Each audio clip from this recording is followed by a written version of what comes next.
আজ আমি বলবো আট দিয়ে যাদের নাম, তাদের 2025 জীবনের বড় পরিবর্তন, কর্মক্ষেত্রে সফলতা, কেরিয়ারে নতুন ব্যবসা, সবই আছে। আপনাদের একটু মনোযোগ দিতে হবে। শুধু অর্থনৈতিক দিকগুলো খুব ভালো যাবে, শরীরের রোগ বিনাশ হবে, সংসার জীবনের সুখ বজায় থাকবে। যারা সংসারের মধ্যে আবদ্ধ আছেন তাদের সংসার জীবনের সুখ বজায় থাকবে। প্রেমিকারা যারা প্রেম করছেন তারা একটু সাবধানে বিবেচনা করে আপনারা সামনের দিকে এগোবেন, ঠিক আছে? যাদের গ্যাস, অ্যাসিডিটি, মাথা ব্যথা, হ্যাঁ, এসব সমস্যা আছে তারা একটু শরীরের যত্ন নেবেন।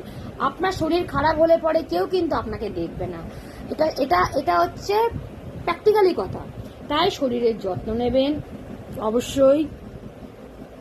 যারা চাকরির পরীক্ষা দিচ্ছেন তারা সফল হবেন, কেরিয়ার আপনাদের হবেই। আপনারা একটু শরীরের যত্ন নেবেন। চাকরির পরীক্ষা যারা দিচ্ছেন তারা অবশ্যই সফল হবেন, কেরিয়ার হবেই আপনাদের, হবেই।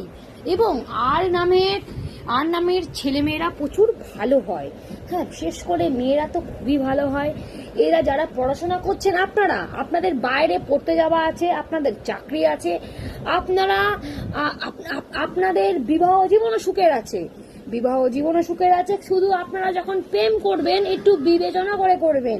কারণ আপনাদের আট নাম দিয়ে যারা, তাদের প্রেমের বিয়ে খুবই কম সংখ্যায় দেখা যায়, তাদের দেখাশোনার বিয়েটাই বেশি হয়। তাই বলে এই না যে সে প্রেম করে বিয়ে করলে সুখী না, সেটা না। দাম্পত্য জীবন আট দিয়ে যেসব ছেলে মেয়েদের নাম হয় তার দাম্পত্য জীবনে খুবই সুখের হয়।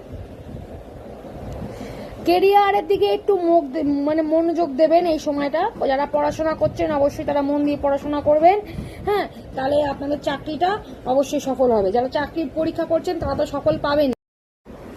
শুধু বছরের শেষে একটা বিশাল টাকা খরচা হবে বছরের শেষে। তাছাড়া যাদের নাম আট দিয়ে আছে তারা ঠিক আছে, সংসার জীবনে যারা সংসার করছে তারা সুখী আছে, সুখে থাকবে। যারা প্রেমিকাদের জীবনে প্রেমিক আসতে পারে, প্রেমিকার জীবনে প্রেমিক আসতে পারে, হ্যাঁ, তারা একটু বিবেচনা করে রিলেশনটা করবেন, তাহলেই হবে, হ্যাঁ। আর আদারওয়াইজ সব ঠিক, হ্যাঁ, একটু শরীরের দিকে যত্ন নেবেন, ব্যাস। শুভরাত্রি।